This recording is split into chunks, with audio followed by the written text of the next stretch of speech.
shall praise thy name in earth and sky and sea. Holy, holy, holy, merciful and mighty, God in three persons, blessed Trinity.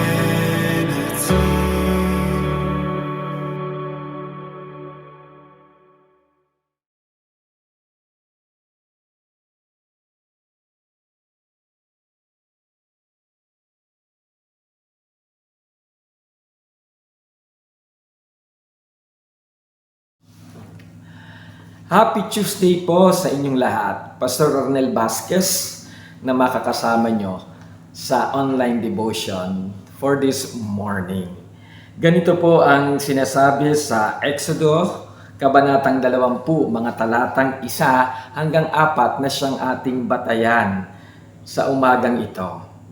Ang lahat ng ito ay sinabi ng Diyos.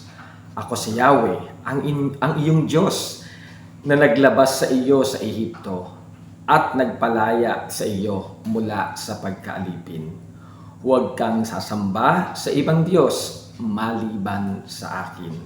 Huwag kang gagawa ng imahen ng anumang nilalang na nasa langit, nasa lupa, o nasa tubig upang sambahin.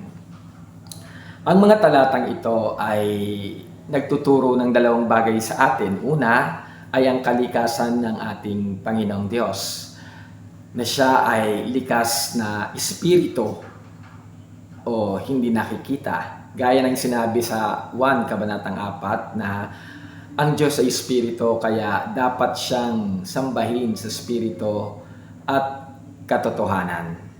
Kaya hindi siya maitutulad sa ibang mga Diyos-Diyosan na yari sa rebulto, sa imahe, nililok sa bato o kaya sa ginto o kaya sa anumang bagay, sa kahoy. Ang Panginoon natin ay hindi nakikita.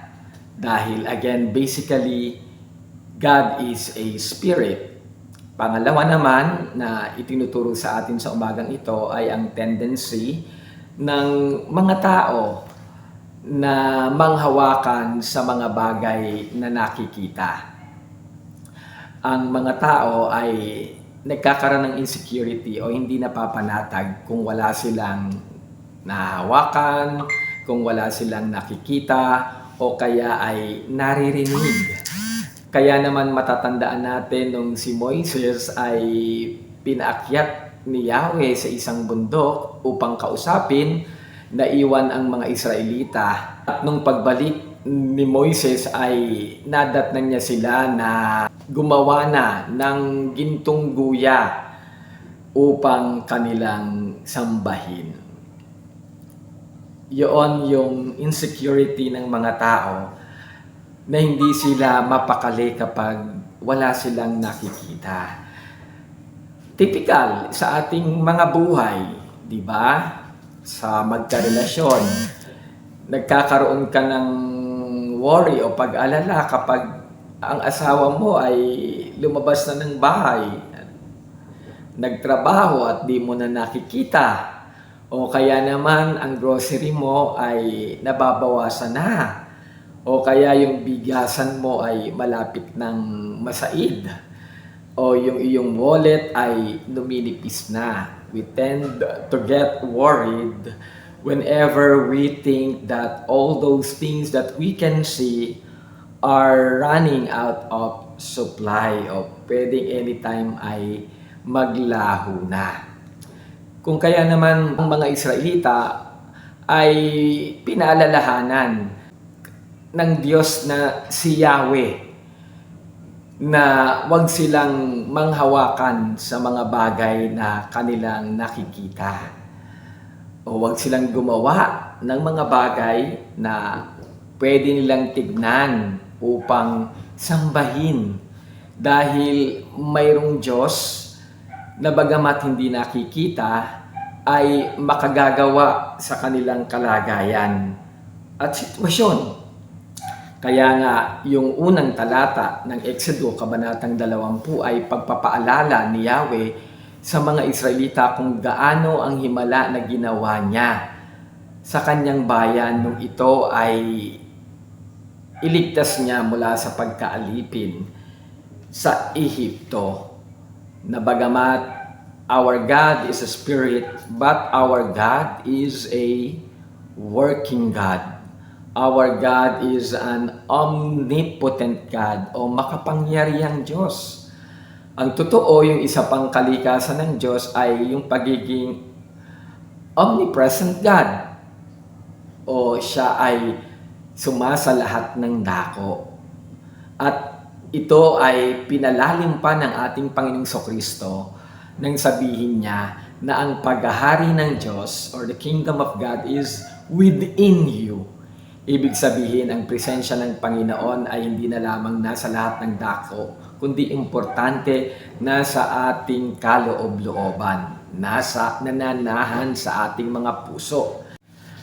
Kaya kung lilimiin natin yung katotohanan na ang Diyos ay sumasa atin o nasa kalooban natin, then there is nothing for us to worry about.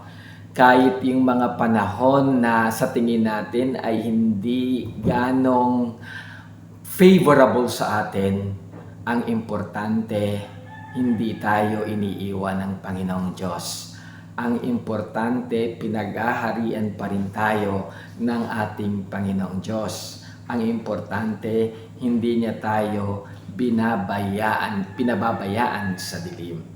At yon ang pinapaalala rin ni Yahweh sa kanyang bayan, Israel, na marahil sa kanilang patuloy na paglalakbay patungong lupang pangako at madadaan sila sa ibang mga bayan na mayroong Diyos na sinasamba, nakikita at niluluhuran, ay hindi sila matatangay ng pagsamba sa mga Diyos-Diyosang iyon, kundi mga hawakan sa Diyos nila na si Yahweh na Espiritu, na bagamat hindi nakikita, pero walang kapantay ang kanyang kapangyarihan at nagagawa sa kanyang bayan. Kaya tayo ay inahamon na limiin natin ang ating sarili kung tayo rin ba ay guilty of idolatry. Kasi minsan, meron lang tayong naiisip na isang church na nagpa-practice noon at absuelto na tayo. At ginagamit pa natin yon laban sa kanila. Pero it is also applicable sa atin dahil wala mang mukha, hindi man mukhang tao, yung mga bagay-bagay, may potential siya na umagaw ng ating pananampalataya. Pwedeng ito ay pera, pwedeng ito ay tao na ating karelasyon, pwedeng ito rin ay ang ating paniniwala na sa labis nating pagtitiwala sa ating mga prinsipyo ay akala natin ay napaglilingkuran natin ang ating Panginoong Diyos, pero nalalayo na pala tayo sa kanyang adhikain na tayo ay magmahal at magmahabag sa ating kapwa.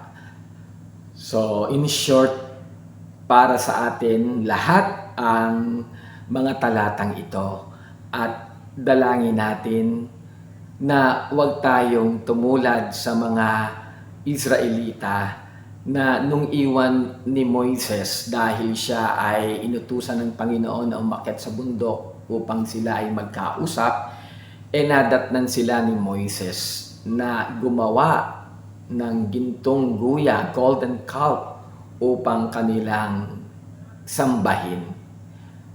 Dalangin ko na tayo ay patuloy na mga hawakan sa Diyos nating makapangyarihan kahit hindi siya nakikita ng ating mga mata o kahit hindi natin siya naihipo, pero alam na alam natin na ang paghahari niya ay nasa sa ating kaibuturan. Maraming salamat po at patuloy tayong samahan ng Panginoon sa araw na ito. Amen.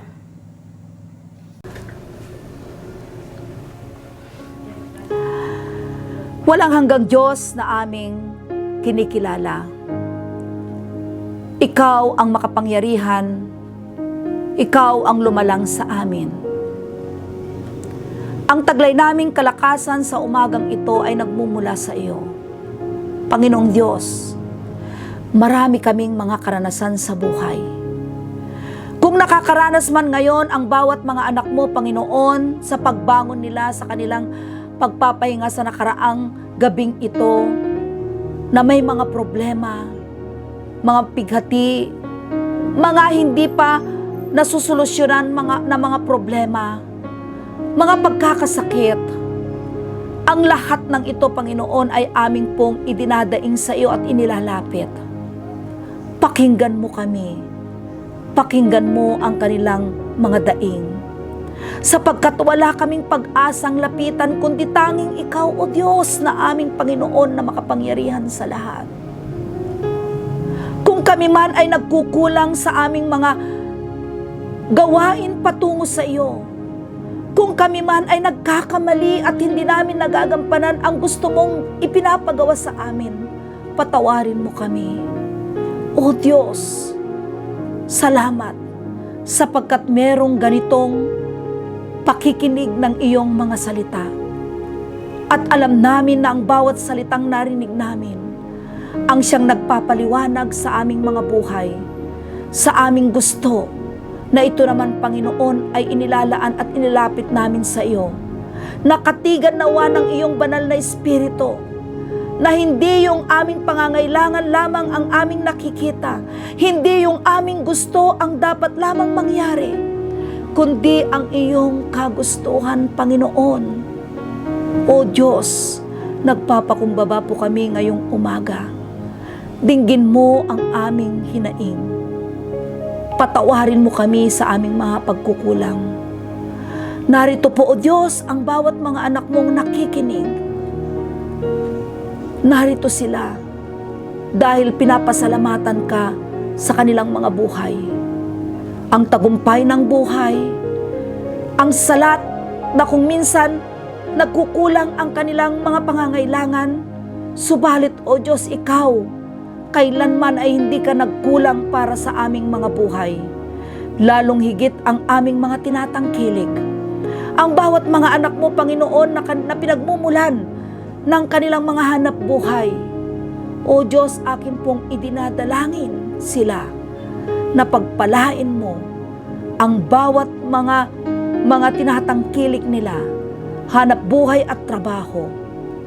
Pagpasok nila sa kanilang mga trabaho, ingatan mo sila. Ano man ang kanilang gagawin at isa sa katuparan sa buong maghapong ito, O Diyos, gagampanin nila at magagawa nila sa iyong tulong. Maraming salamat, O Diyos, sa umagang ito. At patuloy na aming itinatalaga at ipinagpapasalamat ang lahat ng mga pangyayari, ang lahat ng aming mga karanasan sa buhay, noon, ngayon, at sa darating pang mga panahon. Gabayan mo kami, pangunahan mo kami, patawarin mo kami sa aming mga kasalanan. Ito po, O Diyos, ang aming dalangin sa tayong pangalan ni Jesus. Amen at Amen.